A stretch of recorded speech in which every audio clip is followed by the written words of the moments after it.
Muy bien, No, no. muy bien. Bueno, entonces el día de hoy quiero que empecemos a platicar un poquito acerca de los de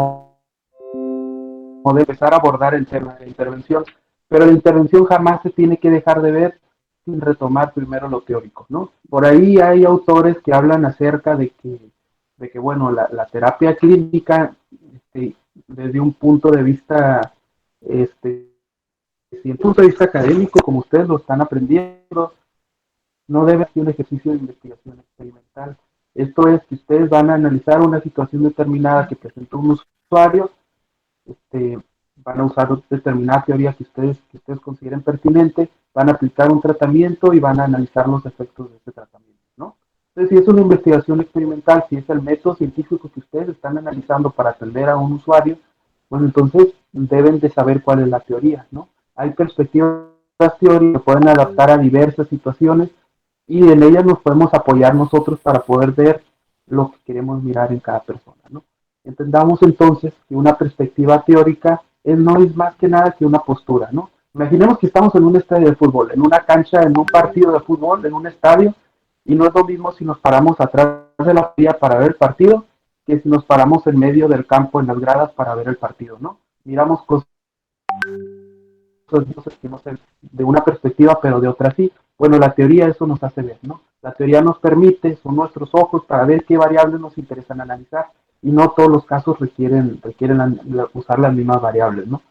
Entonces, bueno, miremos la teoría así. Hoy vamos a hablar sobre modelos teóricos, que son formas de observar realidades diversas que se nos van a presentar en un momento dado, ¿no? Ya en el ejercicio profesional. Así que bueno, de esta manera miremos los modelos teóricos que vamos a estar platicando hoy.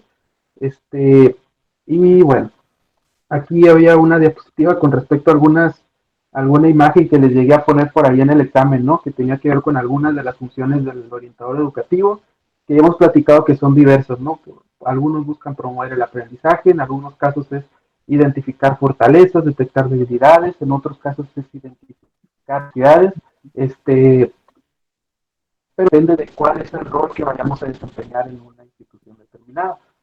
Pero además depende también de cuál es el enfoque teórico que vayamos a utilizar. Hay algo que vale la pena retomar, ¿no? No sé si tuvieron la oportunidad de leer el libro que estuvimos platicando, creo que Víctor sí, ¿no? Sí revisaste el libro, Sí, ¿verdad? El que compartimos con él. sí, la primera parte sí la Muy, revisé. Miré que eran cosas que ya sí. hemos visto. Ujú. Ajá, entonces, en este libro que estamos utilizando como referencia principal o central para este curso que compartimos por el grupo de WhatsApp, este, se habla del counseling como casi como un sinónimo del modelo clínico, ¿no? No necesariamente es así, pero bueno, nomás quería retomar esto, ¿no? El counseling como una especie de atención, asesoramiento, acompañamiento, aconsejamiento, le dicen algunos autores, que implica lo que dice la diapositiva. Así la pueden ver, ¿verdad? ¿Alguien me puede ayudar a leer lo que dice la diapositiva? Quien guste. A ver, como comentamos, te traten de rápido hacer el micrófono. Un comentario, yo estuve buscando información acerca del counseling. Uh-huh. ¿Cómo se dice? ¿Counseling o counseling? Pues Sepa. la verdad, pues es que es un anglicismo, pues es el inglés, es como O pronunciando, como entre O Pues y A, ¿no? Así como se pronuncia. la mayoría de los autores encontré que lo toman desde el lado terapéutico, o sea, desde el lado clínico. Uh-huh. O sea, Sí, casi, sí, sí. no sé, el 90% de los que encontré. Uh-huh. Sí, y el autor que estamos revisando también, pues, ¿no? Entonces, ahorita Ujú. vamos a hablar sobre modelos teóricos para la intervención en términos terapéuticos. El counseling lo retomamos por eso, porque para el autor que estamos utilizando de manera central en el curso, todo lo clínico es el counseling, ¿no? Entonces, bueno, counseling, Te alguien que me ayudo, ayude a maestro. leer la diapositiva. Adelante, Proceso, Víctor. proceso interactivo basado en la comunicación en el que el profesional sanitario ayuda al paciente a reflexionar sobre su estado de salud y así consigue que tome las decisiones adecuadas en función de sus valores e intereses. Muy bien, esta es una definición retomada bueno, del campo de la salud, pero igual, ¿no? O sea, sería un proceso interactivo basado en la comunicación en el que el profesional, y bueno, igual la psicología es de la salud también, ¿no? Son profesionales de la salud, pero pueden ayudar al paciente a reflexionar sobre su estado de salud mental, pero también para orientarlo en términos educativos. Pero el counseling es un proceso de acompañamiento, que generalmente pues se trabaja desde una perspectiva clínica, y en este caso de esta materia vamos a hablar al counseling como un sinónimo de lo clínico. Entonces, si ahorita vamos a hablar sobre perspectivas teóricas para el counseling, vamos a hablar sobre perspectivas teóricas para la intervención desde un punto de vista clínico, ¿sale? Esto hay que tenerlo claro porque no quiero que nos perdamos ahorita en lo que voy a tratar de comentar en las siguientes diapositivas.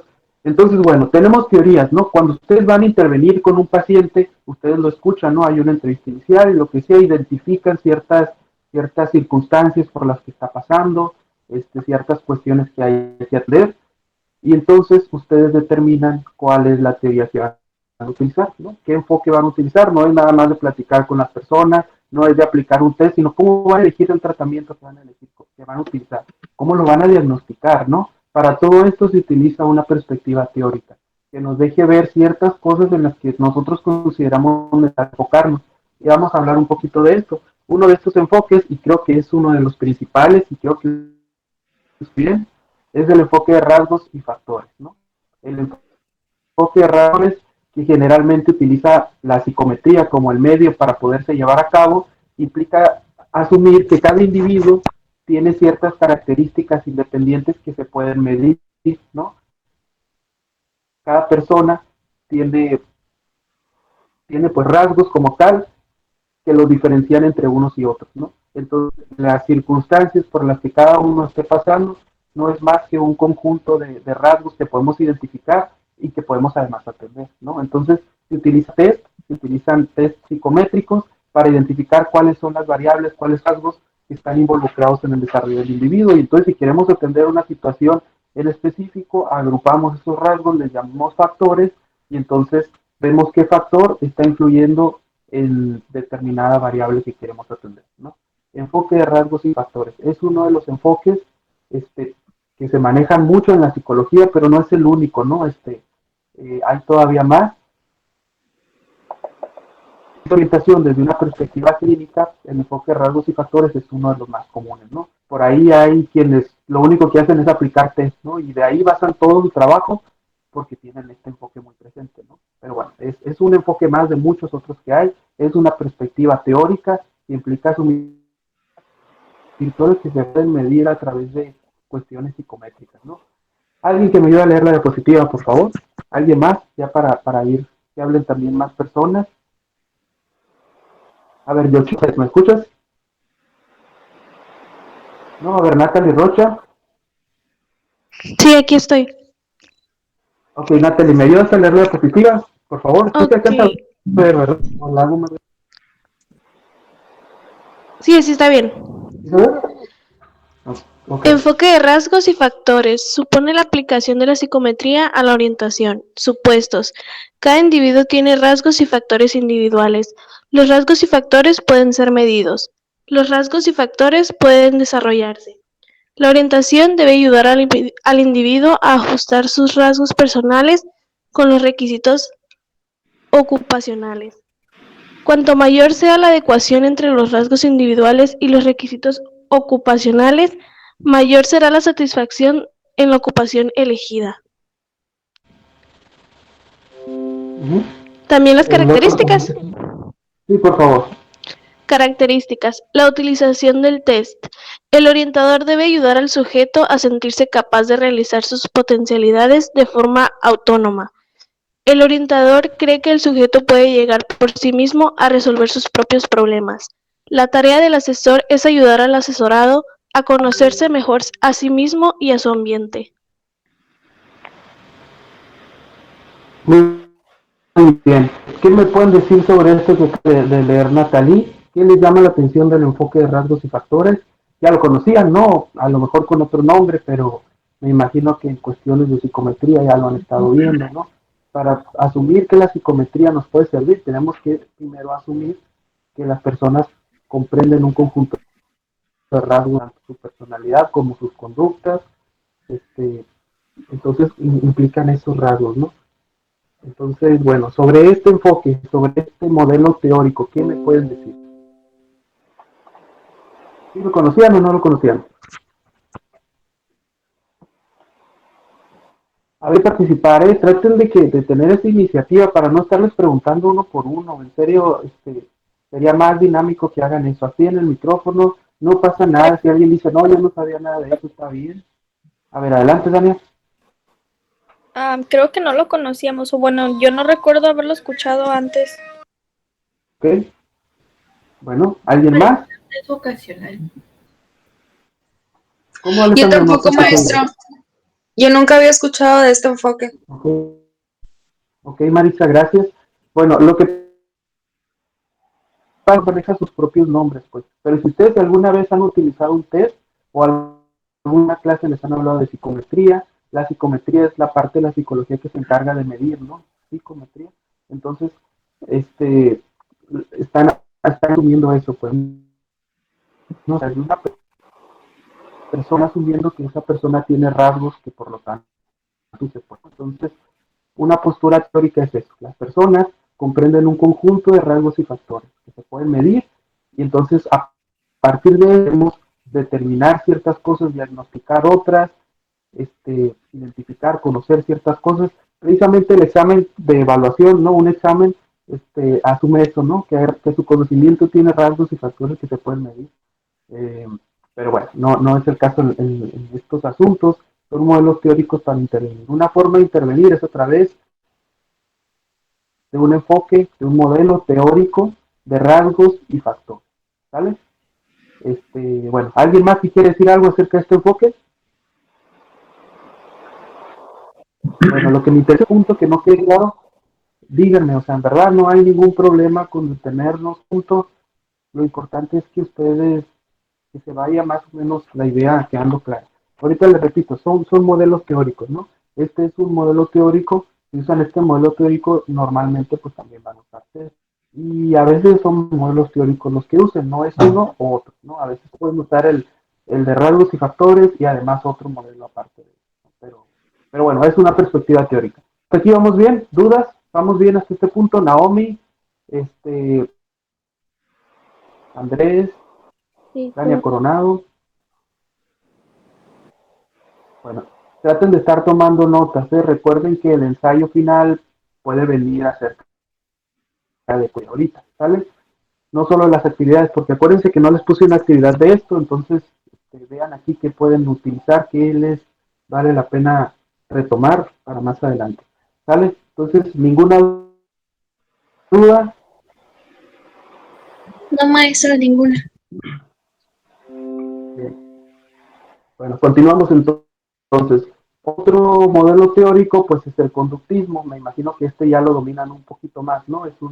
Les digo, en la orientación educativa los modelos teóricos que se utilizan realmente son psicológicos, pues obviamente desde cuando se habla de cuestiones clínicas, pero el conductismo, ¿no? El conductismo es uno de los modelos teóricos más utilizados, ¿no? Más antiguos, creado por Skinner y otros más, donde se hablaba del condicionamiento operante y todas estas cosas.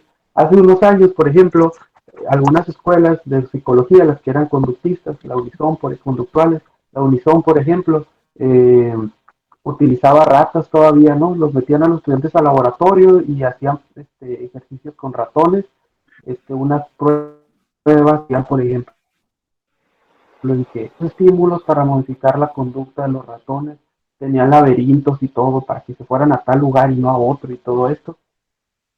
Fueron algunos de los aportes, ¿no? Que implicaban eso, ¿no? Que la conducta se lleva a cabo a través de un estímulo, pero se mantiene reproduciéndose siempre y cuando haya refuerzos que permitan mantener esa conducta reproduciéndose, ¿no? Entonces, bueno, vamos a leer la diapositiva del conductismo. ¿Les es familiar el conductismo? ¿Les es familiar? ¿O no lo habían escuchado tampoco? Ese sí. Bien. Escuchado, profe. Ese sí, maestro. ¿Sí? Sí, profe. Ok, muy bien, bueno, muy bien. El conductismo, ¿no? El conductismo es una postura que se puede utilizar, ¿no? De ahí que algunos modelos clínicos implican asumir, pues, que lo que se deben atender son las conductas más que los pensamientos, las conductas nada más, ¿no? Entonces, si una persona llega, no, pues es que estoy reprobando mucho y desde una perspectiva conductual lo van a atender, entonces lo pondrían a estudiar, buscarían ver qué factores influyen para que él no estudie o para que repruebe, etcétera, etcétera, y tratarían de atender esas conductas, ¿no? Contrario, por ejemplo, al cognitivismo, ¿no? Que lo que busca es ver cómo pensamos y entonces modificar cuestiones del pensamiento y las creencias personales y todo eso. El conductismo basa su acción en la conducta, es una perspectiva teórica orientada a eso, ¿no? Bueno, alguien que me ayude. Yo, maestro. Adelante. Dice, sostiene que las conductas problemas son aprendidas, se puede modificar la conducta controlando los refuerzos asociados a esta. Pasos a seguir. Identificar la conducta que se desea eliminar, identificar los reforzadores que mantienen la conducta anómala, eliminar sistemáticamente los reforzadores que mantienen la conducta no deseada, enseñar conductas nuevas y deseables que sirvan a la persona, algunas técnicas, coste de respuesta, un comportamiento no deseado ocasiona la pérdida de puntos anteriormente adquiridos, modelación, consiste en ir desarrollando de forma progresiva comportamientos que cada vez se aproximan más al deseo mediante adecuados programas de reforzamiento y contracondicionamiento. Elimina la ansiedad mediante una otra respuesta que compita con ella. Muy bien, entonces esto es el conductismo, ¿no? Es otra perspectiva teórica que ustedes van a elegir cuál perspectiva teórica van a usar en función del problema, ¿no? En función de lo que ustedes consideren que se debe de atender. En la investigación, en la ciencia, así se maneja también el marco teórico, ¿no? El marco teórico no sale nada más porque a nosotros se nos ocurre ser conductistas o cognitivos, etcétera, etcétera. No, el marco teórico viene determinado por el problema, por el planteamiento del problema que nosotros estamos delimitando o por el problema que estemos analizando, ¿no? En la psicología es igual, ¿no? ¿Qué problema queremos atender? ¿De qué manera lo vamos a atender? Bueno, para poder tenemos que elegir el marco, ¿no? Que es necesario. Entonces, bueno, dudas sobre el conductismo. ¿Cómo vamos en ese aspecto? Esmeralda y Sarraz sobre el conductismo. Ok, Jocelyn Fierro sobre el conductismo. ¿Una duda? Erasmo Martínez sobre el conductismo. Más A familiarizado. ver, hay que estar participando. Gracias, Erasmo. Hay que estar participando, sale, estén atentos, tengan la mano ahí en el clic del micrófono para desactivarlo en cuanto se les pregunte, porque sí hay que hacer más dinámica esta participaciones, ¿no? Pero bueno, continuamos entonces. Sobre ninguna duda hasta este punto. Sobre la teoría del Adelante, adelante.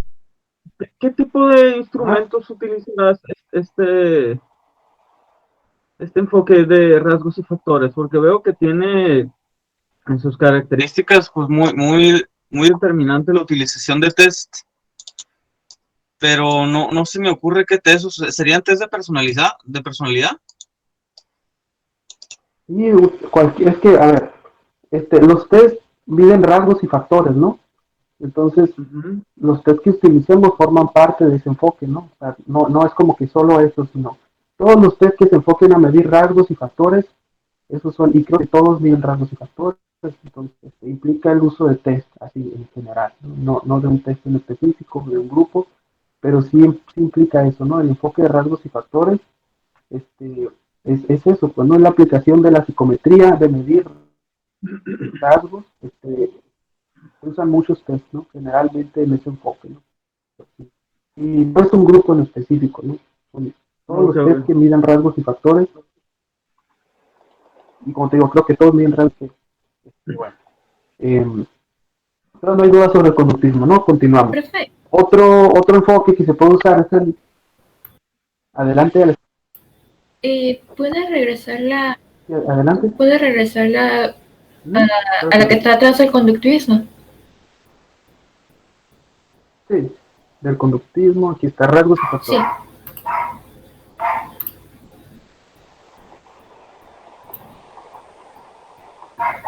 Sí. Listo, gracias. Pensé que ibas a preguntar algo, Alessandra, sobre la No, me diapositiva. estoy robando una Pero captura bueno. para tenerla ahí luego que quiero estudiar. Ok, igual les mando el video de la sesión esta, no hay problema. Bueno, entonces tenemos otro aporte, ¿no? Que es la teoría del aprendizaje social. Estos aportes lo que asumen es que los individuos viven en determinadas circunstancias debido a cuestiones involucradas con nuestras interacciones con la sociedad, ¿no? De ahí que hay cuestiones que se deben analizar no solo desde la perspectiva personal del individuo, sino hay cosas que implican que nosotros analicemos entonces cuáles son los factores externos al individuo que están involucrados en la problemática que estemos pensando atender, ¿no? Entonces, bueno, alguien que me ayude a leer la diapositiva, alguien que no haya leído. Yo, profe. A ver, de los que les pregunté ahorita. Yo, maestro. Adelante. Aprendizaje La social. primera que habló, ¿Yo? creo que Sí, creo que fui yo. Marisa, ¿verdad? Ok, Ah, primero me ayudas a leer la siguiente, ¿sale? ok. Aprendizaje social implica que el individuo, además de aprender las normas de conducta por medio de las reacciones que los demás tienen ante sus actos, también adquieren comportamientos adecuados por observación, viendo a los otros actuar. Aprendizaje social, Bandura, 1987. El ambiente causa el comportamiento, pero también el comportamiento causa ambiente. Existen tres elementos a considerar: el ambiente, el comportamiento y la imaginación. Se habla de funciones de modelamiento. Una de estas implica un ejercicio de inhibición y desinhibición que orilla al individuo a visualizar las consecuencias de imitar una determinada acción. Locus control, de Ruther. Se refiere al conjunto de creencias que las personas tienen sobre las relaciones entre su comportamiento y las consecuencias, premios o castigos. El control puede ser interno, cuando el individuo asume que sus resultados dependen de su propia conducta. También puede ser externo, cuando el individuo considera que sus resultados dependen del azar, el destino o la suerte. Gracias. Y aquí en estos casos es donde les digo que no necesariamente un modelo teórico se contrapone a otro, ¿no? A veces se mezclan, pues, ¿no? Cuando hablamos del aprendizaje social como modelo que parten de muchas premisas conductuales, ¿no? Se habla de premios y castigos, se habla pues, especialmente de conductas, ¿no? Pero no solo de conductas en sí, sino que se asume entonces que, que nuestras conductas pueden estar determinadas por nuestro entorno, pues, ¿no? Por cuestiones externas a nosotros, pero a su vez las cuestiones externas también pueden estar determinadas por nosotros. Y entonces es como una relación bidireccional, ¿no? Entre lo que nosotros hacemos genera ambiente y el ambiente genera lo que nosotros pensamos muchas veces, y no, la forma en que reaccionamos.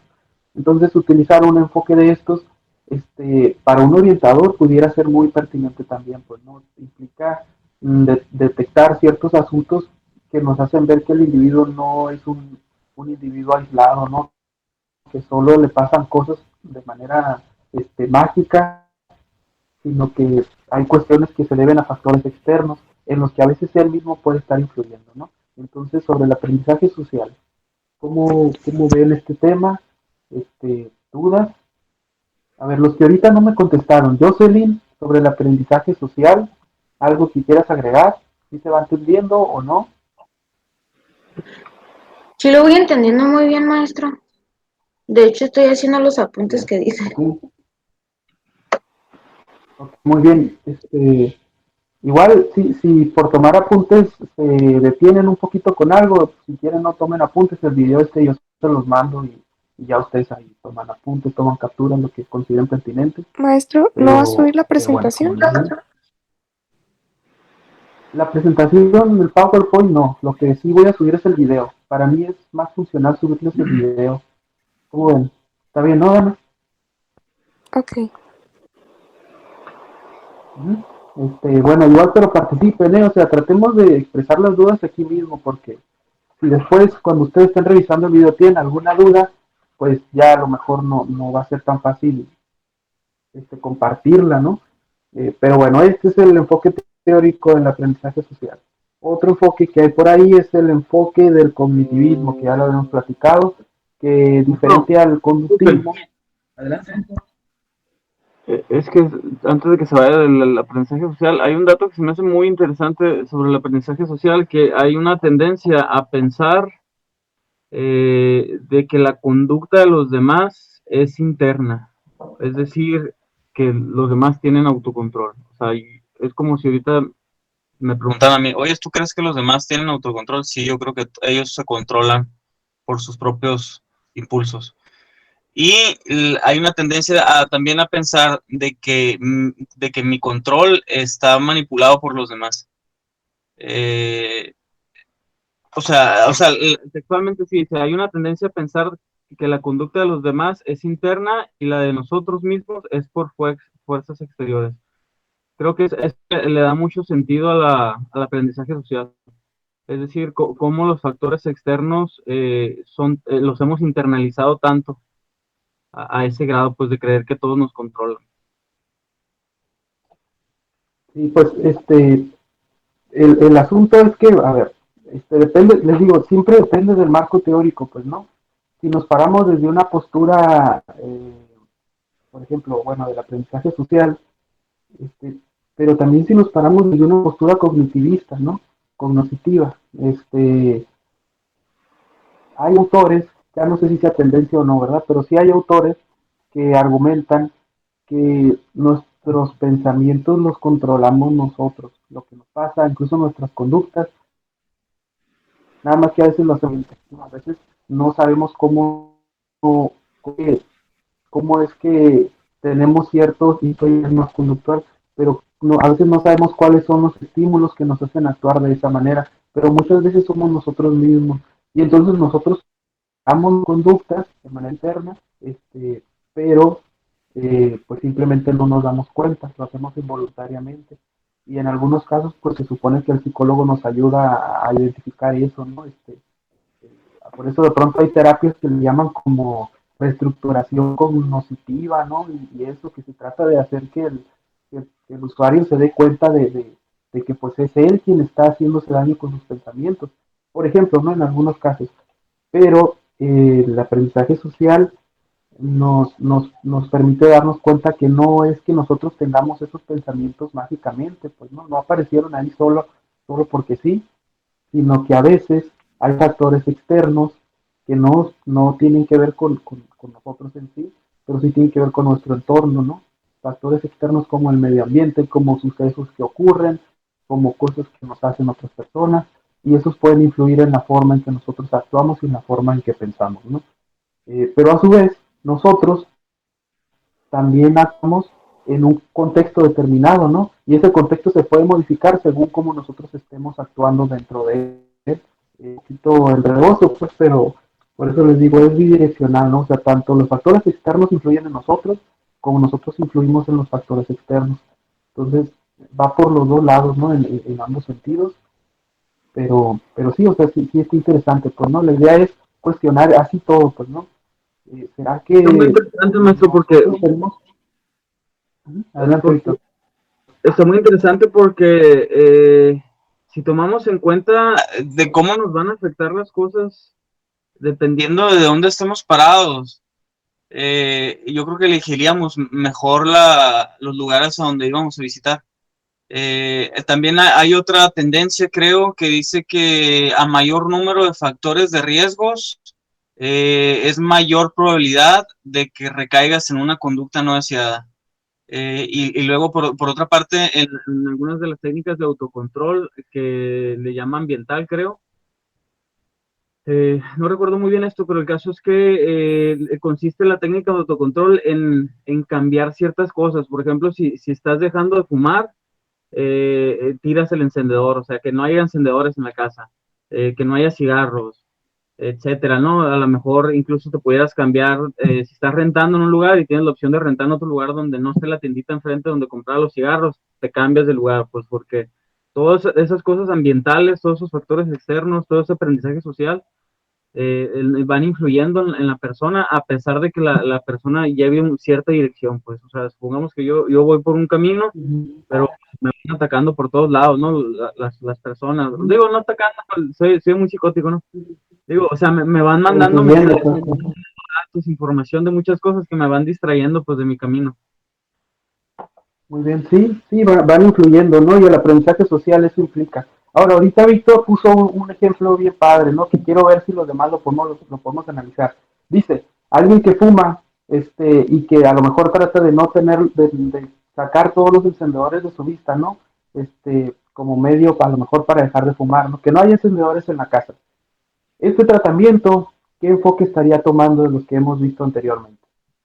A ver, los demás que escucharon el ejemplo de Víctor, ¿qué enfoque creen, qué modelo teórico usaría el psicólogo que le dice al paciente, oye, esconde, no, que no haya encendedores cerca de ti, que no haya encendedores para que ya no tengas que la tentación de prender un cigarro? ¿Qué enfoque sería? ¿El de rasgos y factores? ¿El conductual? ¿No es el conductismo, maestro? El conductismo, muy bien, Jocelyn. La idea es que el conductismo eso hace, ¿no? Evitar conductas, ¿no? O más bien modificar conductas a través de identificar cuáles son los estímulos o los reforzadores. En este caso, un reforzador sería ver los encendedores, ¿no? O sea, veo los encendedores, bueno, voy y prendo. Permítame. Ok, sí, ¿sí te puedo escuchar bien? ¿Sí me escuchan? Sí, profe. Sí. Ok, y es que como que me fallaron aquí los audífonos. Entonces, bueno, un reforzador en este ejemplo que dio Víctor es el de los encendedores, ¿no? Y bueno, eso a veces hace que la gente fume, ¿no? Pues yo, por ejemplo, hace como 2 meses dejé de fumar apenas y era bien difícil. Miraba un encendedor y iba a prender un cigarro y no podía dejarlo. Entonces, bueno, un rollo conductual puede ir por ahí. Puede ir por ahí por el sentido de no nos importa cómo sea nuestro proceso mental interno, ¿no? De qué es lo que nos hace fumar. Lo que nos importa es eliminar los refuerzos que nos hacen mantener la conducta de levantar un cigarro y empezármelo a fumar. Eh, ok, Abigail dice que no puede escuchar bien. No sé si los demás tengan también problemas con el audio, porque lo que quiero saber es si soy yo, pues. ¿Me escuchan bien? Yo sí lo escucho bien, maestro. Se corta un poquito. Ok, A ver, gracias. corta un poquito. Muy bien. Bueno, entonces continuamos, ¿no? Les digo que este ejemplo que dio Víctor es el ejemplo de cómo salimos una postura conductual, ¿no? Modificar las conductas, hacer que no haya encendedores, podría repercutir positivamente en que alguien no fume, ¿no? Pero, por otro lado, hay autores que prefieren usar otro esquema teórico que vaya más apegado a los pensamientos, no tanto al hecho de dejar de hacer conductas, sino más bien al hecho de cambiar nuestros pensamientos que nos hacen estar reproduciendo esas conductas. Y este modelo se llama el cognitivismo, ¿no? ¿Alguien me ayuda a leer esta diapositiva? Igual rápido, ¿no? Alguien ahorita quien guste. Creo que ahorita había dicho Marisa, ¿verdad? Marisa, ahorita que habló Dania. Sí, creo aquí que tú- estoy, maestro. Ok, ¿me ayudas con esta diapositiva? Sí, cognitivismo. Perdón. Ay, no, ya. Es esa, ¿verdad? De Sí, cognitivismo. Es que se me sí. movió. Ok. Considera que las dificultades emocionales y de comportamiento de las personas se deben a la forma en que éstas piensan sobre sí mismas y el mundo que las rodea. Algunas consideraciones. La realidad se puede ver desde distintos ángulos y cada persona elige el ángulo desde el que enfoca su propia realidad. Los sujetos necesitan del orientador para ser conscientes del cual es propio punto de vista y cómo su interpretación afecta a sus sentimientos y actuación. El orientador puede ayudar a recordar la existencia de otras maneras de pensar y de entender la vida. La terapia en este caso consiste en cambiar el pensamiento para poder superar las dificultades. Muy bien, Marisa, muchas gracias. Bueno, este es el cognitivismo, ¿no? A diferencia del conductismo, si un psicólogo cognitivo quisiera tratar a la persona de los cigarros que estábamos hablando ahorita, en vez de decirle, trata de no ver los encendedores, lo que buscaría es tratar de que sí vea los encendedores, que tenga siempre presente ese estímulo y a pesar de eso, no fume, ¿no? A través de una reestructuración cognitiva que le llaman, que son sesiones de pláticas y estar tratando de cambiar su forma de pensar, para que a lo mejor cambie los significados que le da el cigarro y que entonces ya no, pues tal vez ya no fume, ¿no? igual, el asunto de las adicciones siempre es complicado, ¿no? Hay diversos tratamientos, pero lo que quiero que veamos es esto, ¿no? Lo que dice un modelo y lo que dice otro, ¿no? Por un lado está el cognitivismo, que busca atender cuestiones del pensamiento, modificar la forma en que pensamos, y por otro lado está el conductismo, ¿no? Que busca cambiar conductas. Pero también hay otros que usan modelos conductivos, cognitivos conductuales, ¿no? Ya como mezclados los dos, y entonces buscan modificar el pensamiento y también modificar conductas, y ya es así como que una mezcla de ambos, ¿no? Pero bueno, sobre el cognitivismo, ¿alguna duda? Naomi, ¿tú cómo ves? Yo lo veo así como, bueno, le quería dar este ejemplo, pero no sé. Ujú. Como dice que es dependiendo de cómo lo vean. Y me acordé de la imagen que es un 6 pero una persona ve el 9 porque está de frente y la otra ve el 6 porque lo está viendo. Están de frente, pues. Entonces fue Ujú. el ejemplo que se me vino a la mente. Ok, pero ese sería el ejemplo de qué, por ejemplo. O sea, ¿en qué aplicas ese ejemplo? En el cognitivismo, ahí dice una parte, pues dice, Ujú. bueno, no, ya me enredé. No, sí, está bien, Naomi, es un buen ejemplo. Más quería ver más bien con qué lo asociabas, pues, el ejemplo. Pero sí, o sea, sí puede ser, ¿no? O sea, de pronto, a Ok, veces ya. estamos viendo un nuevo. Ajá. Aquí en la Sí, primera, la realidad se puede ver ujú. desde distintos ángulos y cada persona elige el ángulo desde el cual lo ve. Ah, pues eso. Y de ahí fue cuando se me vino a la mente la imagen esa. Sí, sí, no, muy bien, ¿eh? El cognitivismo eso asume, pues, ¿no? De que nuestros pensamientos son los que nos hacen, a veces presentar diferentes circunstancias. Y entonces a veces nos hace daño estar viendo un 9, ¿no? Y llega alguien que nos ayuda a, en vez de ver un 9 ver un 6. Y eso nos hace sentir un poco mejor y nos hace ser más funcionales en términos de interacción social. Pero bueno, el cognitivismo eso atiende, ¿no? Directamente los pensamientos y es con lo que se trabaja. Un modelo entonces teórico tiene que ver con el cognitivismo y la orientación puede usar este modelo para atender a un usuario, pues, ¿no? Que en este caso sería un estudiante o un profesor o un padre de familia. ¿Sale? Vamos bien entonces hasta este punto. ¿Alguna duda que tengan? Bueno, continuamos.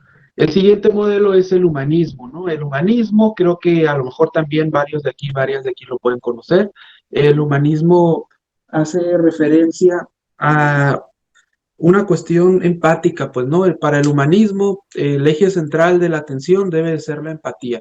No se trata entonces de poner rápidamente un tratamiento, sino a veces se trata de hacer sentir al usuario, este, de que es comprendido, ¿no? De que hacerlo sentir como que uno está en sus zapatos y entonces darle ese apoyo, ¿no? De que, bueno, no está solo, ir poco a poco llevándolo, y como tratamiento, pues darle esa forma, pues, ¿no? De apoyo. El humanismo, les digo, lo que implica es, el eje central es la empatía. Y como les digo, algunos modelos teóricos se pueden centrar, se pueden mezclar, pues, ¿no? O sea, de pronto tratar a alguien desde una perspectiva conductual, no sé, todo cognitiva, por ejemplo, desde una postura humanista, pues podría ser también muy enriquecedor, ¿no? Entonces, bueno, el humanismo por sí mismo implica eso, ¿no? En algunos casos de gente que tiene cuestiones muy fuertes, por ejemplo, de suicidio, cosas así, a veces puede ser muy útil esta postura, ¿no? O sea, ser empático, antes de tratar de que cambie o sus pensamientos, a veces el mismo usuario nada más ocupa expresarse para ir modificando ciertas cosas que le hacen daño. Y para esto una perspectiva humanista puede ser muy útil, ¿no?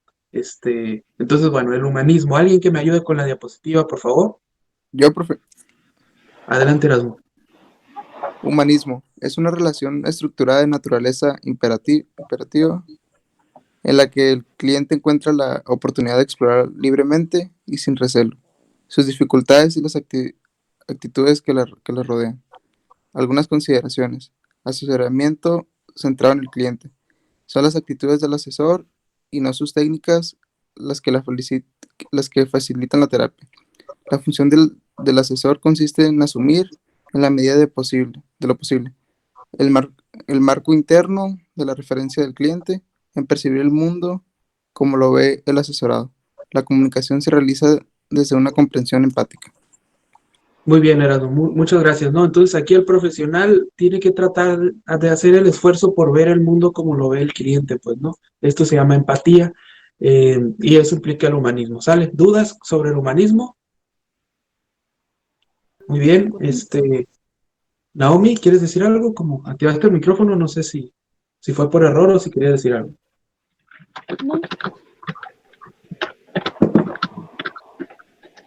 Ok, bueno, entonces este es el humanismo, ¿no? Otro modelo teórico es el existencialismo, ¿no? Y el existencialismo está, igual que todos, pues, ¿no? Pero está interesante también, pues, ¿no?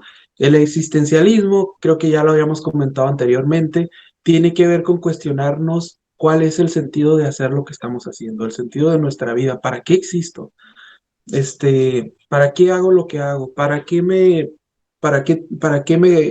gradúo? ¿Para qué paso español? ¿Para qué aprendo historia? ¿Cuál es el sentido de vivir? Este, este, este, eh, Esta teoría, pues estos aportes, este enfoque, también puede ser útil para tratar algunas cuestiones, ¿no?